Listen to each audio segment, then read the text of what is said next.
on this episode of the End of Tourism podcast.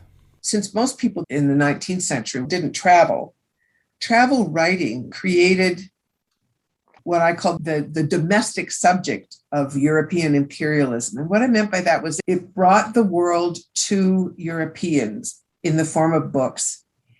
And so the reader of the travel book became what we might now want to call the global citizen. They observed themselves as at the center of this planetary knowledge production and of this narrative. So the whole idea of the armchair traveler was created by travel literature, that you could become a member, a citizen of the world by reading these books and creating in your own imagination the whole of the planet or the larger world.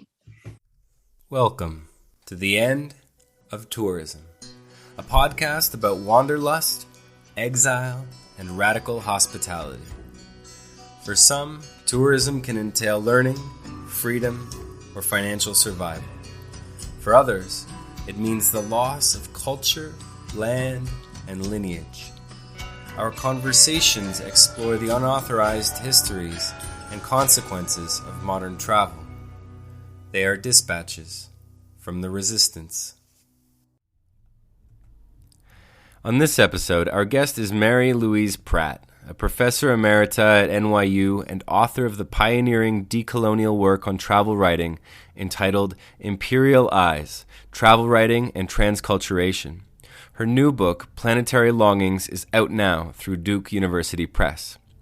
Mary holds a PhD in Comparative Literature from Stanford University, while her research includes work on Latin American literature and Latin American studies, comparative literature, linguistics, literary theory, postcolonial studies, feminist and gender studies, anthropology, and cultural studies. This episode is entitled The Anti-Conquest, Travel Writing and Planetary Consciousness. Well, welcome to the End of Tourism podcast, Mary. Thank you. Happy to be here. It's a pleasure to have you. An honor, really. I'm wondering, Professor, if you could tell our guests what the world looks like for you, where you are today. Today, I'm in the North Valley of the city of Albuquerque in New Mexico, where I'm house sitting for a friend, and I do that every fall. And I'm looking out on an early December day that is much warmer and much drier than it is supposed to be. It's a gorgeous sunny day, and everyone is very uneasy about how gorgeous, sunny, and dry it is. It's also very vulnerable and threatened right now. Yeah, such are the times, right? Mm-hmm. Now, I'd like to begin by asking what, if anything, have your personal travels in the world taught you about tourism in our time and place? About tourism. I think what travel has taught me a lot is the obscenity and destructiveness of first world hyperconsumption and the needlessness of it and its ability to create a kind of fatal situation. And that becomes very conspicuous to me whenever I travel. Yeah. And more so, it seems, with each passing year that, these things become less and less invisible and more obvious.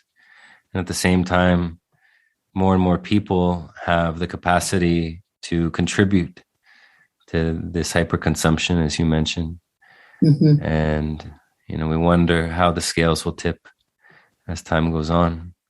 Yes, because tourism, until the pandemic at least, was the largest single industry in the world, which is pretty astounding. Professor, in your book, Imperial Eyes, you speak of an incredibly important topic that I think mostly goes unnoticed in our times and certainly among travelers today, that which you call the anti-conquest. I'd love it if you could unpack this concept for our listeners. Well, I invented the term anti-conquest when I started discussing travel and exploration writing in the 18th and 19th centuries. And I use the term to describe mechanisms by which travelers and travel writers preserve their kind of innocence about their travel. And unlike previous travelers in the 15th and 16th century, they didn't present themselves as conquistadores, as there to dominate and to conquest and to dispossess. They adopted a posture of a kind of innocence. Mainly they were there as naturalists and just there to see the country, and the kind of colonial and imperial infrastructure that was underwriting their activities stayed out of sight.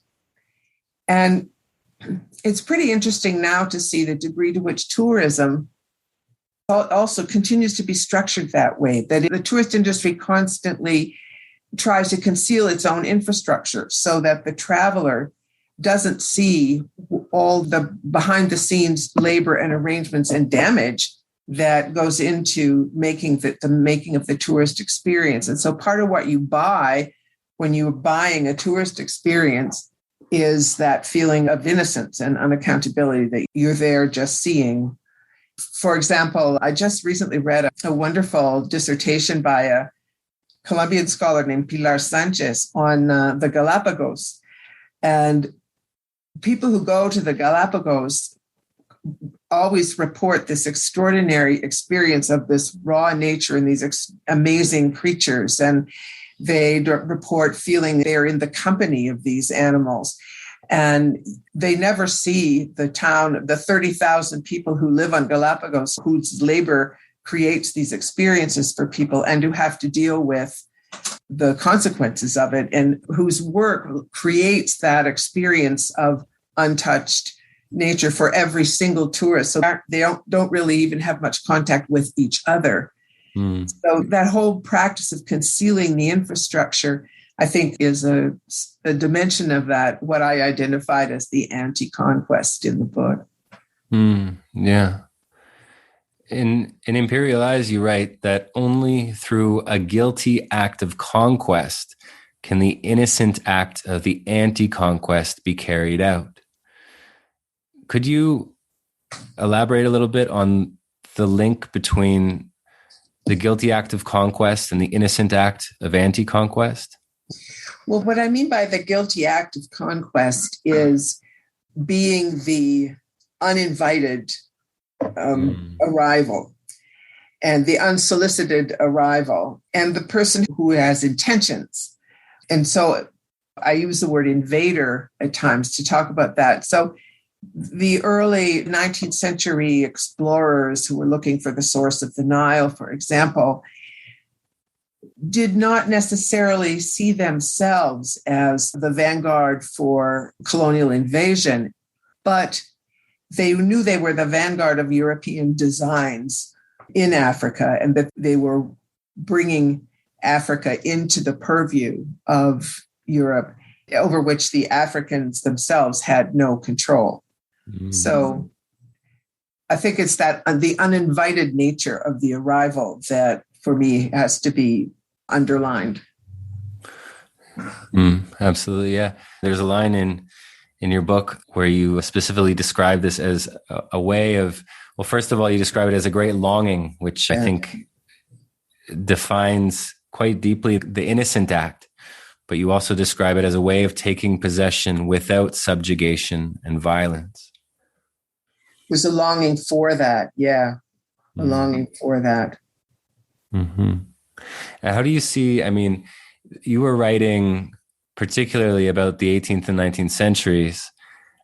How do you see the anti-conquest showing up today in contemporary tourist travel?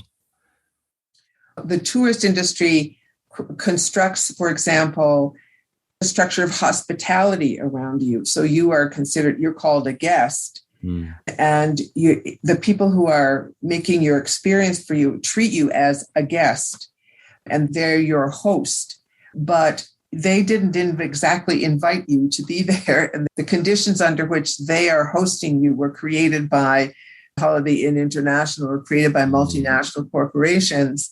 So the hospitality industry, which is a contradiction in terms, is a really good phrase that denotes this whole structure of the simulacrum of hospitality, the simulacrum of traveling to visit, whereas anthropologically, visiting is a kind of reciprocal thing where I visit you, you visit me. But in the hospitality industry, it's a one-way street in tourism. And so it's that whole structure of pretend hospitality and pretend guest rather than customer is part of the way tourism maintains the innocence of the tourist. Yeah, absolutely. And so I wanted to speak about the two of the main themes of your book, one which is the emergence of natural history as a structure of knowledge, and the other which is the turn toward interior as opposed to maritime exploration. Mm-hmm. Now, you refer to these scientific and humanistic revolutions as extensions of the Christian missionizing project or conversion, as opposed to its subversion. I'd love it if you could offer a little more of what this means for our listeners, what was happening at the time, to give us a little bit of context. Yes. Well, what I meant by that idea was in the 18th century, there arose this domain of knowledge construction that was called natural history. And what that involved was a project of describing every single natural element of the world, living or non-living, using a single set of terms. And this began or consolidated itself with the appearance of a book called The System of Nature that was written by a Swedish naturalist named Carl Linné. He's called Linnaeus in Latin. And in The System of Nature, Linnaeus proposed 24 categories of description that he claimed would characterize every single plant that existed, including the plants that were not yet known to Europeans. So he created a typology of categories for describing all plants.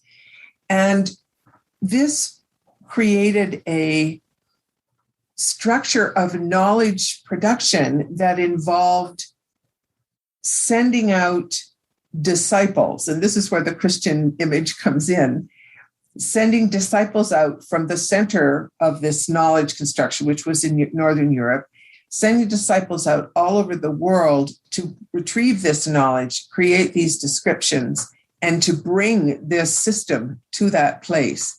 And so it was that idea of discipleship and the idea of a set of terms that could blanket the entire planet. That was where the analogy with Christianity came in for me, that the motto was Jesus sending disciples to take the word of God to the entire human world. And that fanning out from a center was what the analogy with Christianity was for me.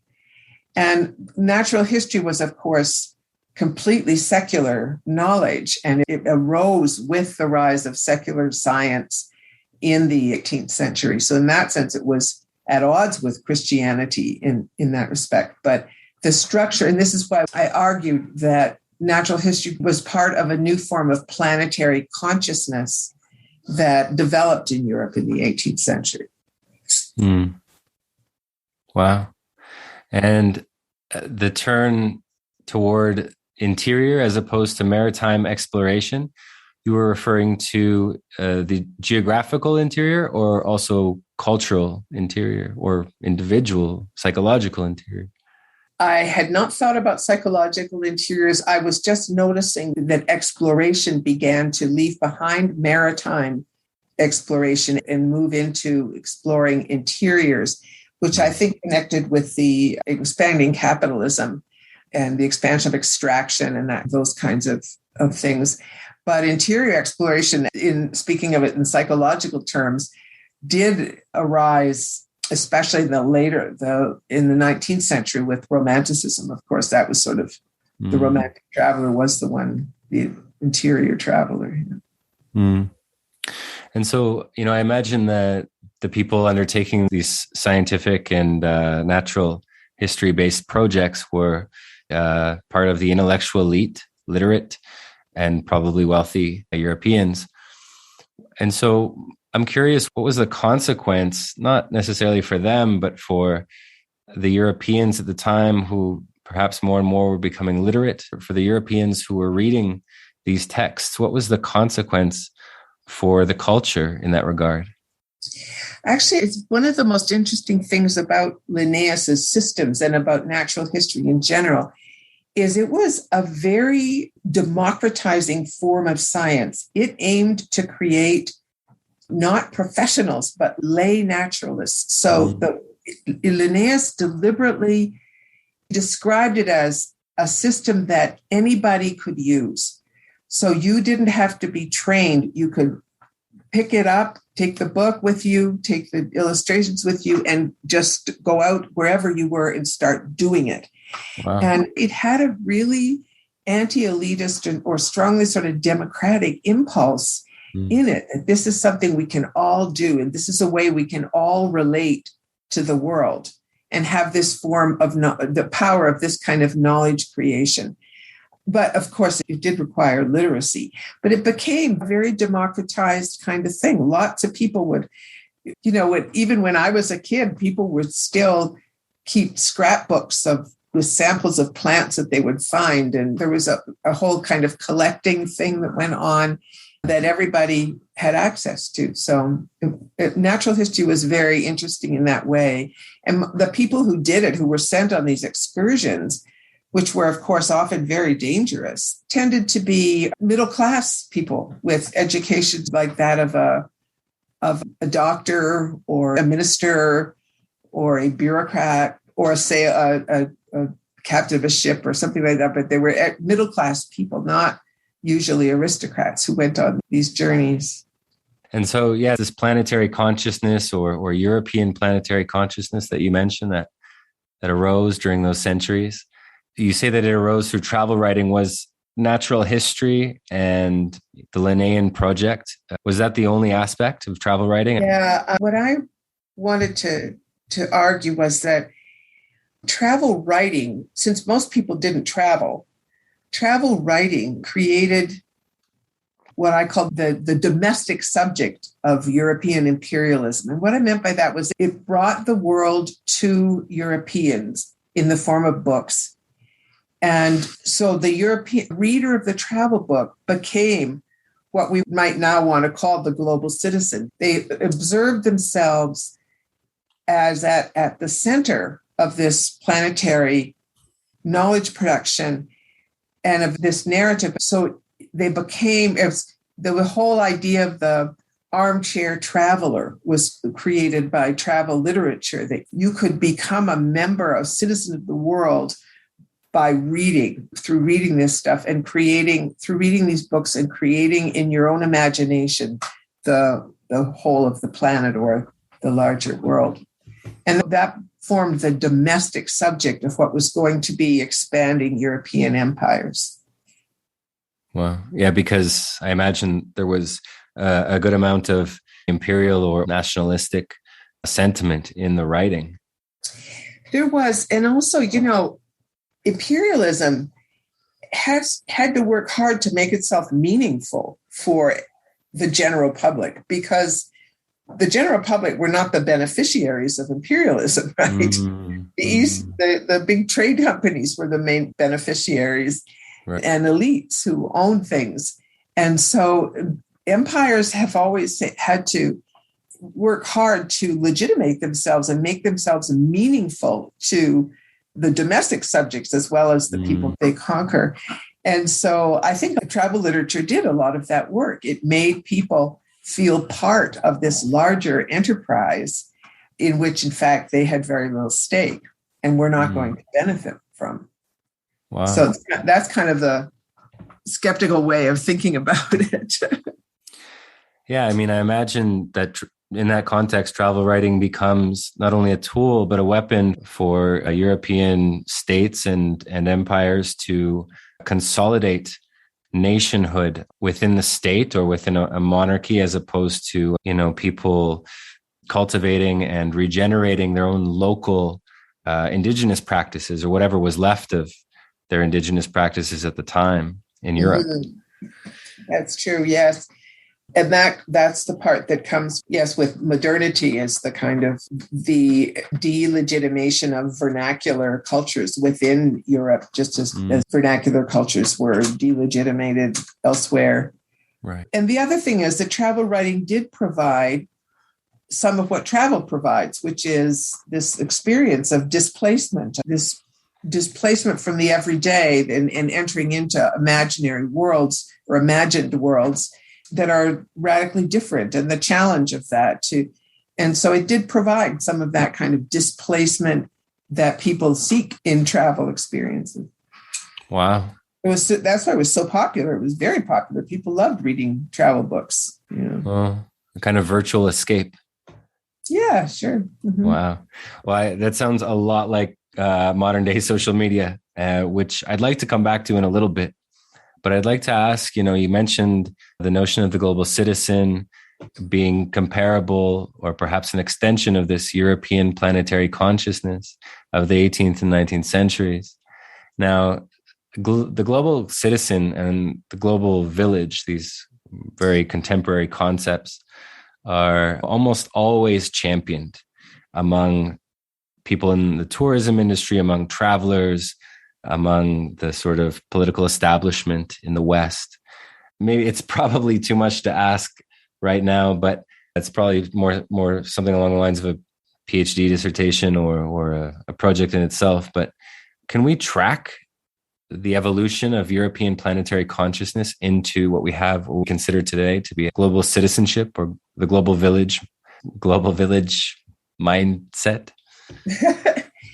I'm sure you could establish some genealogical connections, but the distinction I would make, they both connected certain ideas of cosmopolitanism, which is a value-laden term that I really don't like very much. But also, there's a distinction between planetary and global in English that can be kind of this pretty significant. Even like now, planetariety is more connected to ecological discourse and the question of nature, which is what natural history was engaged with. Whereas the global is much more connected to extractive industry, commodity capitalism, that the organization of capitalist production on a global scale. And to me, globality is much more connected with that project, which was in its bare beginnings in the 18th century. And, it sort of began with industrialization in the early 19th century. So I find the global is much more the product of multinational capitalism. And so that's a different set of associations for me. But one could make the argument that the mentality or the the goals of multinational corporations in that regard are not that distinct from the imperial wants of European states or kingdoms or leaders in the 18th and 19th century. Those early big companies, the East India Company, Hudson's Bay in Canada, those big companies were the beginnings they were the first kind of global scale enterprises. Yeah. What do you think the consequences of what people would call today global thinking are in this context, in the context of conquest and perhaps anti-conquest? There's often this regurgitated saying, think global, act local.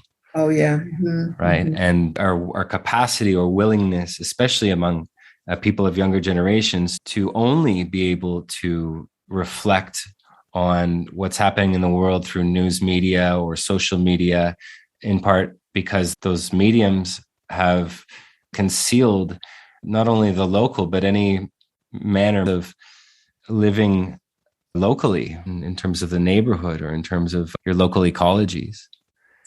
Yeah. One of the things that globalization has done is it has produced a lot of homogenization. That, in other words, I like to think of this in terms of there are all these objects that now wherever you go in the world, you will find them. The white plastic chairs, flip-flops, things like that, right? T-shirts, jeans, sneakers, and then, of course, globalized. You're McDonald's, you're 7-Eleven, you're in Oaxaca. Is there 7-Eleven in Oaxaca already yet? No, but there is in other parts of Mexico. There is in other parts of Mexico, yes. I remember that when they arrived. And a kind of set of expectations that when you arrive somewhere, you will have your internet, there will be these things there. And so that homogenization is a whole dimension of globalization that's been produced by commodity chains, right? So it leads to a different kind of imagination about what other places will be like and what the world is like. Wow. Yeah. Well, I wanted to ask you, Mary, about this notion of objects as being dead or lifeless, about the way a touristic mindset or a culturally American touristic mindset has grown not only to objectify, but to see and kind of viscerally believe museum pieces, ruins, souvenirs, and other things as essentially lifeless.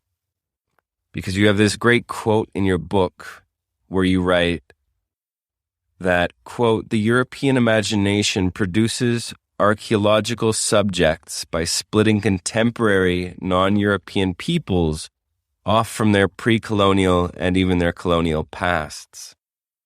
To revive indigenous history and culture as archaeology is to revive them as dead.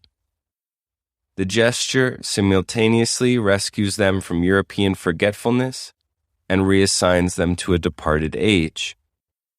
So as soon as I read that, I thought, okay, well, this seems to me exactly what the museum does.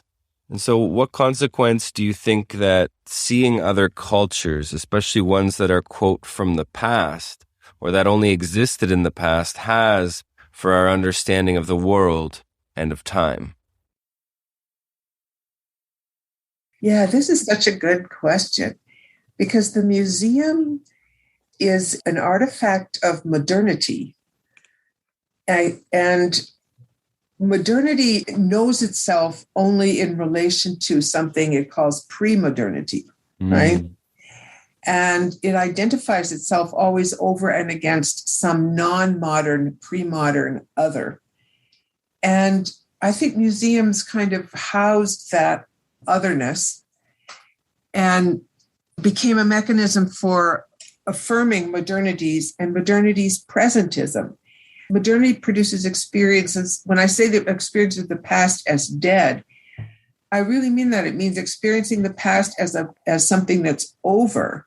And so the modern subject is likely not to be a subject that experiences the past as vitally alive in the present. Wow. Or that has a circular sense of time that sees the past circling back through it and has the future circling towards it, that will be repetitions of the past in the present. You know, that kind of much more vital, vibrant sense of time as always co-present in any moment. That modern subjects don't have that. It's part of the mechanism for creating the linear progressive time that modernity wanted to establish, that we're all moving towards something homogeneous that's going to be the modern, and that will be the ultimate realization of our potential, right? And of course, that kind of linear development and progress have been completely really discredited now. I think most people don't inhabit that paradigm anymore. We're more likely to inhabit a cataclysmic paradigm of, apocalypse, but we haven't still recovered that, or been able to, modern people haven't created that vibrant sense of pastness that you will still find in other places. And I think that was part of the project of modernity, because it wanted it to be this forward-looking, forward-moving, linear temporality. Wow. Yeah, I mean, to see something as dead in that context, as dead and gone, is to say that it's disappeared, right? It's non-existent. Mm-hmm. And that there's something in that understanding of our notions of dead, as far as the artifacts that we see in the museum or the ruins that we see in tourist sites around the world, that there's something, as much as there is a longing for a living past in that regard, that there's also something that's terrifying to maybe not necessarily modern people, but what's happened to people in order to become modern. You know, the huge amount of tourism is now geared towards heritage trips or homeland returns. And typically tourists are European descendant people, not always, but of course for centuries now. And so you see a lot of this. And I think that somewhere in the modern willingness to escape and to travel, even if it leaves people on isolated beaches drinking booze and eating hamburgers for a week, that there's something in that travel that longs for a living past that people often go searching out unbeknownst. And the museum is, I think, a product of that, even though it, you know, it's part of its consequences is to present the world and the past as dead. Yeah. I think also, just to go back to the burgers on the beach, for me, a lot of travel or pleasure travel like that it's an example of whereby people introduce into their lives, in groups of people, societies, introduce into their life radical difference, experiences of differentiation, dislocation, interruption of the everyday, and expose themselves often to risks, to new experiences, and to transgression. And cultures have lots of different ways of doing that. You do that through carnival, is an example, an old example of that kind of thing, where you set up something and every year you interrupt everything, and the rules are lifted, and everybody goes crazy. And I call it sometimes re-enchanting the world. You re-enchant the world by just interrupting your daily routine and enabling yourself to have experiences that your daily routine doesn't allow you to have. Pilgrimage is, of course, another one where people have done that, a very ancient form, and people still do that. And so these practices of self-displacement and interruption and re-enchantment are very widespread among human groups. I think everybody does it one way or another, often with ritual. And so that's if you like, that's sort of the human desire or need or social desire that the tourist industry capitalizes on and creates and co-opts that or seizes that. But the tourist industry trains the tourist to have these experiences of displacement that we offer you, right? We'll construct it for you and sell it to you. And so there's something real there that is the basis on which tourism builds itself, I think. Yeah, I mean, it wouldn't be hard to make the argument that that's exactly what spring break is, right? The carnival, the Saturnalia, the lawlessness of once or twice a year in which people could collectively release these things. But I guess today it becomes this certainly ritualistic, but entirely uninitiated and unachieved in its manner of being and its manner of existing. So I wanted to ask you as well about heroism and discovery, right? These two things pop up quite a bit in your book.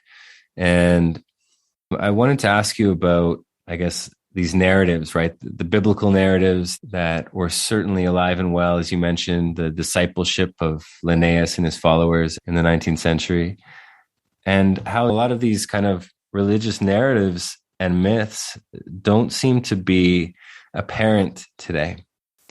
And I'm wondering, given the fact that you've done so much research around the 18th and 19th centuries, and that you've lived in the 20th and 21st century, you know, do you see these narratives and myths continuing today? I think discovery and those paradigms are still very present as forms of travel experiences that people seek out and are offered. So in particular, I'm fascinated by the contemporary phenomenon of what's called extreme tourism, or where people do expose themselves to things that are very dangerous and very difficult. And often people die doing it, doing these things.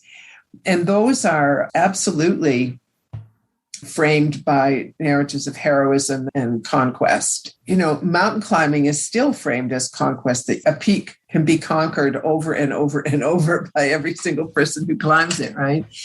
And so I think discovery tourism is also, or the paradigm of discovery is also very much present in a lot of place-based tourism or destination tourism, where you go, you're going to see the Northern Lights. You're going to see the polar bears at Churchill. You're going to see the blue-footed booby in Galapagos, where the experience you have is the experience of you discovering this thing for yourself. So those are paradigms in which, again, this kind of re-enchantment of the world happens in a commodified way, through a commodified experience. But I think those paradigms are still there as like meaning machines that can generate meaningfulness to the experience of displacement. People travel the world to find themselves. There's this interior discovery as well. And the conquering of your fears, perhaps, as you mentioned, in regards to like mountain peaks like Everest or the Amazon jungle or something like that, that there's this kind of parallel discovery and conquest that's happening both in the external world and in the interior, perhaps psychological world. Yeah, that's a very powerful connection. People talk about the voyage out and the voyage in, right? And the voyage of discovery and the voyage of self-discovery. And I think those two are connected. For me, at least, they're connected above all in the fact that they both involve departing from the known and everyday. They involve taking risk. They involve exposing yourself to transformation. People are transformed by travels, and you're exposing yourself to transformation, to risk, to challenge, to discomfort. And I think that they connect, yes, to self-transformation. And that's where they connect. And so that travel can be a metaphor for, or a figure for self-discovery, but it can also be a practice of self-discovery. Right? Wow. And I guess within the tourism industry, probably the vast majority of the time, the industry and the experiences that people encounter are often surrogates for how that, quote, self-discovery or perhaps initiation might have occurred in indigenous cultures across the world or pre-modern cultures. I see that when I think about heroism, when I think about, while I never considered myself a hero, or while there was no like heroic impulse in any of my travels, I still went to see all these ruins and hike in, quote, untouched forests and mountains. And it made me remember when I was a kid that I loved the Indiana Jones movies, right? Mm-hmm. And so there was this kind of way of not just reenacting or inhabiting a heroic role, but that it largely happened subconsciously or unconsciously, right? Yeah.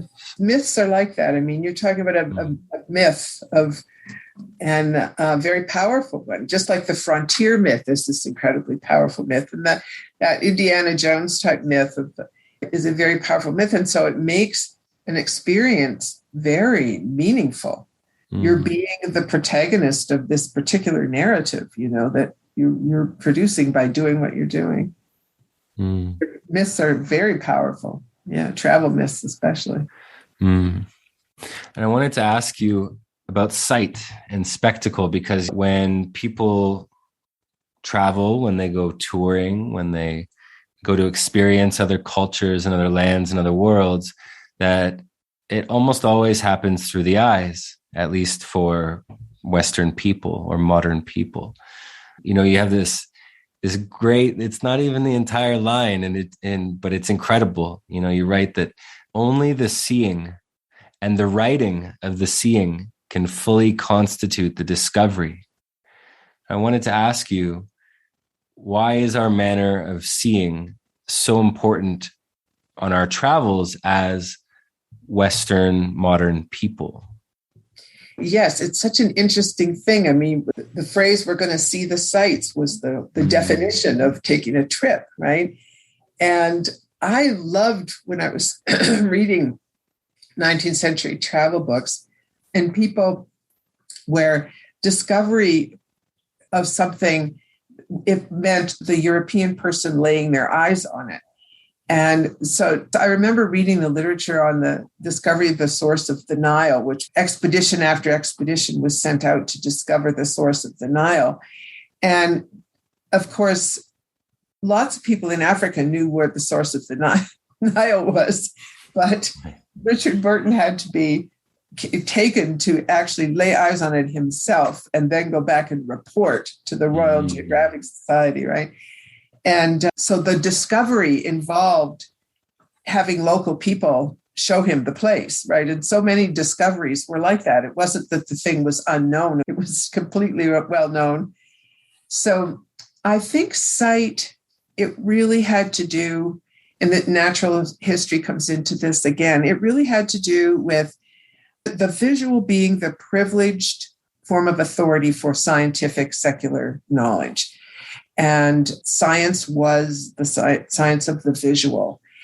And that was linked to empiricism, what you could see through a microscope, what you could see through a telescope, what you could see in the plants and animals that would allow you to classify them. And so I think that's where the visuality acquired so much importance. But I think often with travel experiences, seeing becomes the pretext for all kinds of other experiences. So you say, well, I'm going to go to Paris because I want to see the Mona Lisa. But seeing the Mona Lisa becomes the pretext for you having all kinds of other sensory experiences in Paris, right? And so I think the idea that seeing sometimes is the pretext for many other kinds of travel experience, and that of displacement and defamiliarization and all that other stuff that I've been talking about. So it's a way for the experience to be organized. Today we're going to see this, tomorrow we're going to see that. How else are you going to spend 10 days someplace, right? So it's a way of providing a narrative, or a schedule even, on which all kinds of other experiences get hung. Yeah, I mean, it's become a kind of blind spot of Western people, and especially tourists in other places, right? I mean, like you would never, how many of us could actually imagine going somewhere like Paris, for example, and having a 10-day itinerary and it's saying on this day, on the first day, we're going to go and smell this. And the second day, we're going to go and smell this. And the third day, we're going to go and smell that, right? It sounds so absurd, but that's the absurdity perhaps with which we have focused this tunnel vision of seeing, of our obsession with sight as opposed to the other senses. If you imagine going to Machu Picchu, the experience of Machu Picchu, yes, you see, but it's the experience of breathing that air, being at that elevation, that sky, that particular quality of the sunlight, all those things are sensory. The smell there, all those things are the sensory makeup of the experience, not just the sight. Yeah, it's incredible to consider. Okay. Now, in your book, in Imperial Eyes, you write that in the end, the act of discovery itself, for which all the untold lives were sacrificed and miseries endured, consisted of what in European culture counts as a purely passive experience, that of seeing. I wanted to ask you, why is it a purely passive experience? What are the consequences for that? And does it continue today? Do you think we maintain or construct any form of active seeing in our days as travelers or tourists, people in other lands, or even in our own? I think the passive act of seeing, that is where I go to the place, I go to Yellowstone, I see the grizzly bear. I think that template is still very much with us.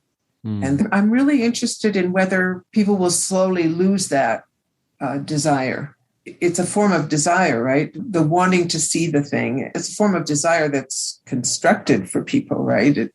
And I'm really interested in whether now when we're facing ecological catastrophe and mass extinctions, I'm just wondering whether that form of desire is going to mutate or transform into something else. Maybe not wanting to see. Right. Wow. Well, I mean, I think about social media and Instagram and the way in which modern people, especially tourists or anyone who follows tourists or influencers online and things like that, everyone wants the picture, the photo in the same spot. And on one level, it's this mass consumption, this kind of feeding tube of endless images that at the end of the day become kind of sterile and meaningless because everyone takes the same one, right? If you want to get a picture of the pyramids, it's absurd. I mean, there's probably tens of millions of photos of the pyramids online and the exact same photo, right? So I'm wondering, in the context of a dying culture or a dying world, that we perhaps might actually have the opportunity, whether it be, looking more deeply into the things and people we have in front of us, or simply looking away, removing that feeding tube in order to acquire or court some kind of active experience of the eyes that perhaps don't just consume. It's interesting because as you're saying that, I'm thinking about all of virtual reality stuff that creates a different use of the eyes, right? A different experience of the eyes. The photograph business and across the age of the selfie, you're right. It's fascinating to me that the photograph still has such a central place, because when the photograph, I'm much older than you, but when I was a kid growing up in a small town in Ontario in Canada, there would be these people would come through town to give what was called a travelogue. And the town would gather in the town hall or the high school auditorium or wherever. And somebody would come through with their slides of a trip to India. And they would tell you all about India. Wow. And you look at these slides and they would describe things to you. And it was a form of travel literature, right? Right. And it had that same impression of you feeling part of a world bigger than yourself, and that sense of the exotic and of displacement and reenchantment, all that stuff. And the photographs were crucial because they were scarce. He had the slides and you didn't, right? Or National Geographic had that function. And it's fascinating now that you're right, that the photograph itself, it doesn't have value, but the taking of the photo, the act of taking of the photo seems to be the thing that is the act of ownership and possession of the experience that you had of being in that place. And but then now with the selfie, you take the picture of the pyramid with yourself in it, right? Mm-hmm. And it becomes then part of the whole culture, not of self-discovery anymore at all, but of self-projection, self-expression, self-creation that's so central in social media now, that you're constantly creating images of yourself that you put out into the world that are expressive, but it's not self-discovery at all. It's about self-promotion. Right. Yeah, we've just become brands selling the same thing, just a little slightly removed from the next person to some degree. Well, it's a way of people are invited to insert themselves into the world this way. And it's a very dematerialized way, right? It's all electronic. And to the degree that, people feel alienated if they can't or if they don't, right? That it's not just an invitation anymore, but the only way. I think for a lot of people.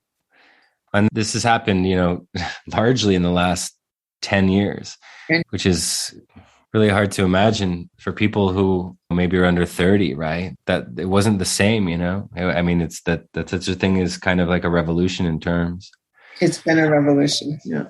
A technological one and a cultural one too. Yeah. Now that we're on the subject of revolutions in tourism, that, in the last 10, 20 years, the industry has began to court people from different ethnic and demographic backgrounds. So people who aren't traditionally European descendant, people who I would call cultural Americans. And they've become a part of this tourist demographic, but not just people in the West, but middle classes in China and India, people in places where really up until very recently, even the notion of a vacation or of time off didn't really exist. And for a lot of people was kind of a confusing thing, that the notion that time could be split into life and then everything else, or leisure and then everything else.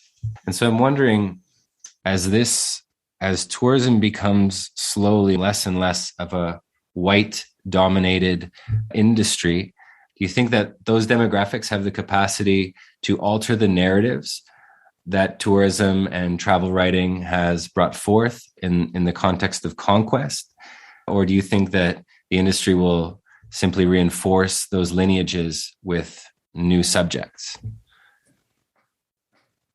Well, first of all, yes, it's very important that you identify the work-leisure paradigm, which is, again, modernity, right, as the underpinnings for all of this. And I think that the industry will do whatever enables it to make money. Right. And the tourist industry, part of its job is to produce tourists. And it certainly has no interest in discriminating against a billion potential Chinese tourists, right? Right. So it will market itself to anybody that's a potential customer. The question, though, of whether the customers can change the product,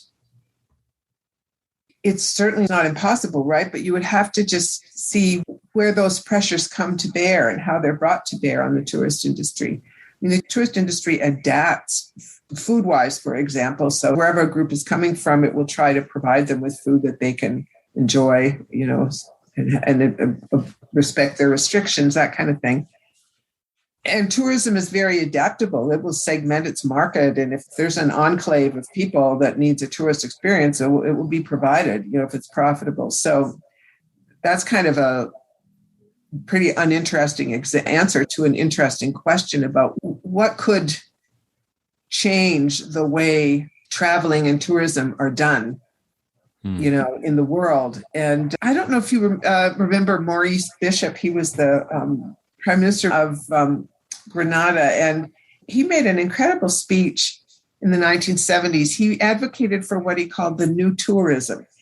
And this is, talking about the Caribbean. And he wanted to talk about tourism that, for example, was required to feed in something important and beneficial into the local culture. It was required to engage with every aspect of the economy of the island. So you had to rely on and nourish the productive forces of that place. And if you imagined, rather, instead of the tourist industry that we have, forms of visiting that required much more reciprocity, where if I'm going to visit your country, you visit mine, where I'm going to read the travel book that you wrote about Sri Lanka, but I want to read a travel book where Sri Lankan is writing about me, about us. I want to see what we look like to them, not just what they look like to you, right? So if you could imagine that someone has to apply to go visit a country or to visit anything, to go visit something, and something's required of you in exchange or in return.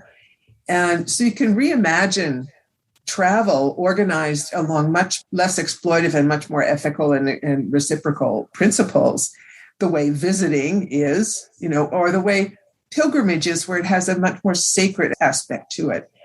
And it's lived in that way. And I don't mean to be reactionary and just say we have to go back to these, past forms.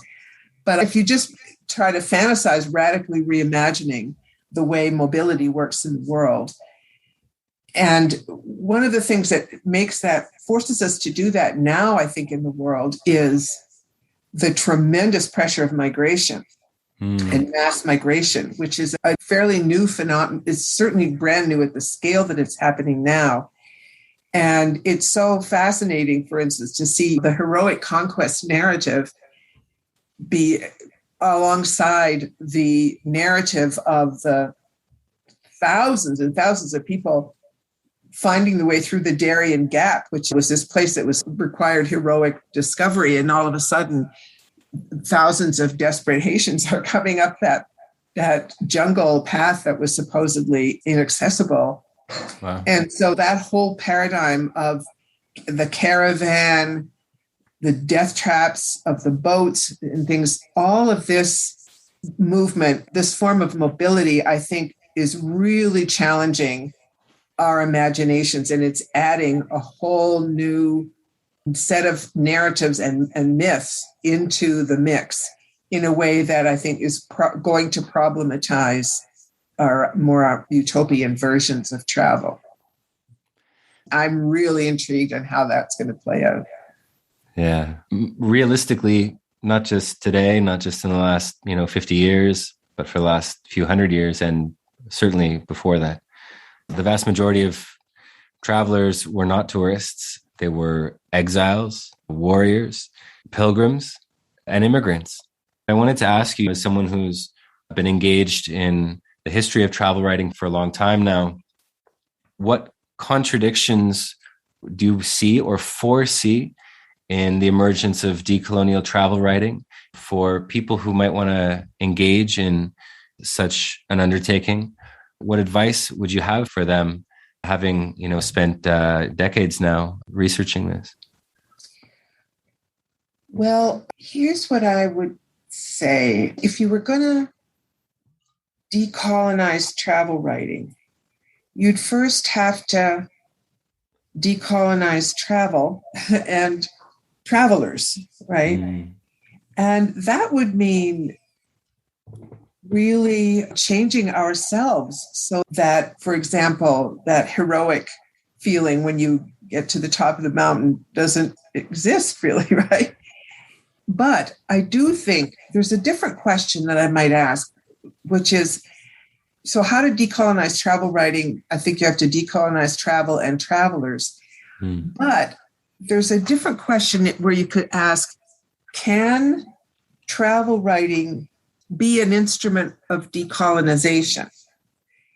In a way, that's what I was trying to do in the book. If you write a piece of travel writing that seeks to lay bare its own coloniality, then that act has a kind of decolonizing energy to it. You can develop it as a decolonizing practice that operates on the writing. And the idea is not to produce a new kind of travel writing, but to decolonize the ones that exist. Hey, wow. And that means, like, if you're writing about your own trip, you have to write about the coloniality of your own reactions, right? And your own uptake and so on. Introducing that level of reflection into the mix would have a decolonizing effect, whose effect in the end would be to deconstruct travel writing and have a whole different vocabulary that would about displacement. And you could develop a whole different vocabulary for talking about mobility and displacement and estrangement and defamiliarization and all kinds of these things, right? Absolutely. I mean, I think that what you had written, putting context to the travel writing of the 18th and 19th century was, as I mentioned before our conversation, in the 4 or 5 years that I had spent researching my own book, that I couldn't find anything else like it. Certainly there were other things, but not to that regard. And I think that what you put yourself to was an incredible example for anyone looking to wonder deeply inquire deeply and participate in the real change that's required in our times. It did take 10 years to write that book. So many of the good ones do. Travel writing, travel literature, and I suppose even a lot of the mainstream media that comes in the form of video in our time can help us to inform ourselves of the world, of our relative difference, not just as tourists or travelers, but as neighbors within modern worldviews and cities and things like that. And so with social media, that capacity has largely become democratized, right? Suddenly, it's not just National Geographic, it's not just a newspaper showing you and telling you what the world's like, but of course, we have it 24/7 from anyone who's willing to offer it. I'm wondering if you think this is a boon or a burden, and if there's room in the world we inhabit currently for a kind of interculturality, a way of coming to different worlds, different people, different cultures, whether abroad or at home, in a way that undermines the conquest that is, for many people, essentially ongoing. Mm-hmm. I mean, there's certainly plenty of potential there for such things to happen. One example, I mean, if having access to the internet world gives you access to the knowledge that nothing of yours matters at all to anybody, then that's not particularly empowering, right? Right. And for lots of people, that's what is on offer. But on the other hand, one thing that has fascinated me is the way hip hop has traveled. And hip hop is now, I think, performed in, every language in the world. Wherever there's a language, there's hip hop. And wherever it's gone, it's carried with it that contrarian, defiant, assertive power, and often tied to masculinity, but not always. And I have just been really fascinated at that. And it's a particular musicality, it's a particular rhythm, it's a particular form of lyric composition. And I just find it really, really interesting that of all the things that could have become planetarized, hip hop has done that. And I think it's pretty cool that the thing that planetarized was this defiant stance, resistant kind of art form, and very much a grassroots art form. And so it's not an elite art form at all, right? And it's super democratized. And so that particular phenomenon I find really interesting. And I'm looking forward to seeing what happens to that. Will it just fade away, or will it, continue to reproduce itself that way? As far as travel goes, I keep wondering now, especially with the pandemic, whether people will travel less. Air travel certainly becomes more problematic, and both for reasons of the pandemic and for ecological reasons, air travel has to decrease. And so things there are going to have to change somehow. And it'll just be really interesting to see how that happens. Imagine if air travel were to be rationed, and you were told everybody can get 3 plane tickets a year and that's it, right? Your air miles, you're assigned how many air miles you're allowed to consume, right, in a given period of time, or you have to apply for air miles if you want to go somewhere. I just keep thinking about what will happen if that kind of regime has to be installed in order to contain the carbon footprint. So, wow. Yeah, certainly. I mean, if you had to earn your travel in a way that wasn't financially based. Yeah. And as you were saying earlier, the willingness to construct a kind of radical hospitality that would demand perhaps and even ensure a kind of reciprocity between hosts and guests. Yeah. That wasn't dependent on industrial forms of production, McDonald's and air conditioning and everything else. If you had to earn your travel, how would it be done in a world that we wanted to live in a world that we might still live in, what would that look like? Yeah, what would it look like? Exactly. You have to always bring a present. Yeah, absolutely. Absolutely.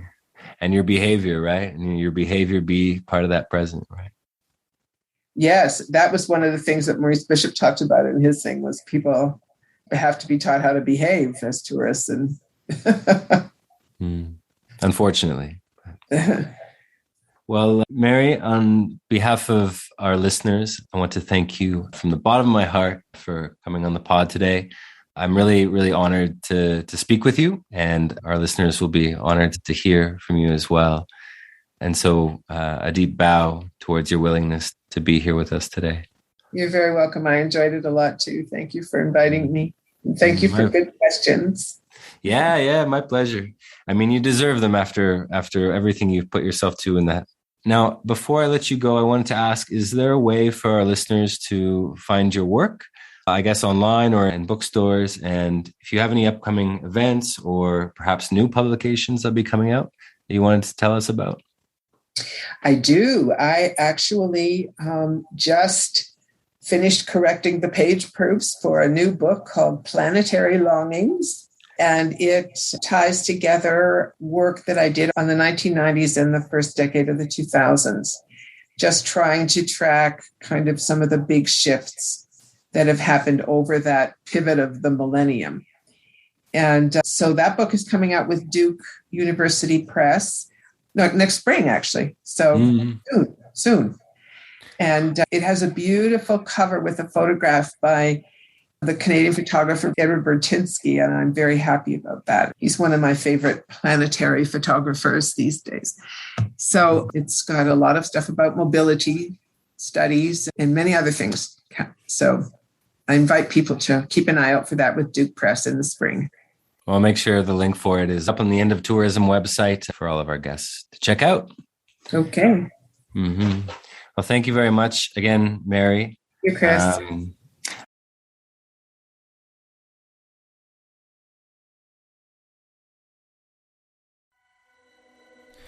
Thank you for listening to the End of Tourism podcast.